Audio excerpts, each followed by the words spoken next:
gue nih kalau ngefans sama seseorang, itu gue pengen tahu tentang orang itu. Kalian juga kan ya? Ya, nah Ulun nih ngefans banget sama ini Pak Muhyiddin nih. Ya, Gubernur Kalsel yang solusinya memang sangat istimewa, sangat inspiratif. Bikin acara di gunung-gunung dan memindahkan hujan untuk mengatasi banjir. Selain tadi yang kita udah dapat bahwasanya Sidin pernah terlibat jualah kasus gratifikasi tambang, dan memang Sidin ini juga orang tambang sebujurnya, jadi wajar aja kalau Sidin membela tambang, itu wajar aja. Ini ada berita nih ya, ternyata gue kulik-kulik nih, ulun kulik-kulik kan. Ada anak Sidin yang namanya Haja Karmila Muhyiddin, anak kandung Gubernur Kalimantan Selatan.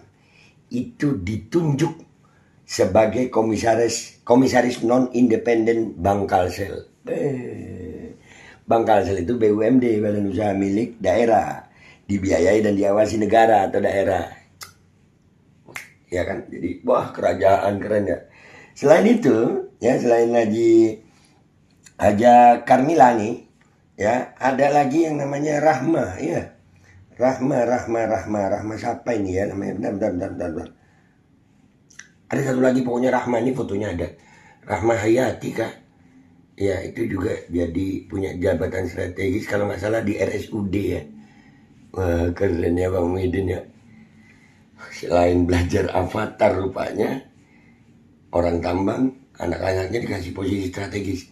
Pertanyaan ulun nih, kayak apa Buan Banjar memilihnya dulu lah. Nah itu aja.